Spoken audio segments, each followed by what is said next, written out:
Semalam saya difahamkan ada syarikat kenderaan yang telah pun offer 50 buah kenderaan untuk kegunaan sementara. Hari ini saya nak nyatakan bahawa kita juga telah menghubungi beberapa syarikat lain. Jadi akan ada tambahan kenderaan. Setakat ini pihak syarikat Karo telah pun bersetuju untuk menyediakan 30 buah kenderaan tambahan untuk kegunaan mangsa-mangsa kebakaran ini. Jadi pejabat Yang Berhormat Esko telah sedang membuat pendaftaran. Jadi mana-mana mangsa yang memerlukan kenderaan itu boleh mendaftar dengan mereka.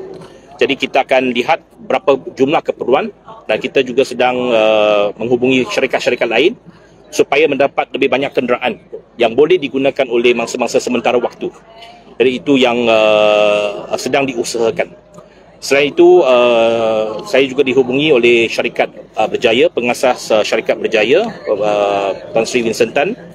Berjaya Foundation akan mendema RM3,000 kepada setiap keluarga mangsa. Okay. Keseluruhan semua keluarga mangsa akan disumbangkan RM3,000 tunai dalam kadar segera. Jadi ini adalah antara sumbangan-sumbangan yang sedang diusahakan. Dan sudah tentu bagi kita sebagai di peringkat Kementerian Pengangkutan, kita akan terus menghubungi syarikat-syarikat swasta untuk cuba membantu dalam bentuk bantuan derma secara tunai ataupun bentuk barangan ataupun bantuan dari segi pengangkutan.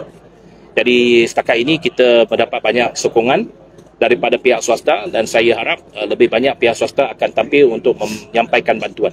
Dari segi mungkin motosikal pula ada tak? Ya, sedang kita usahakan. Okay. Saya difahamkan ada dalam 70 lebih motosikal yang rosak ataupun hangus terbakar. Kita akan sedang usahakan untuk mendapatkan tajaan motosikal. Jadi apabila saya dapat tajaan itu, saya akan sekali lagi membuat pengumuman.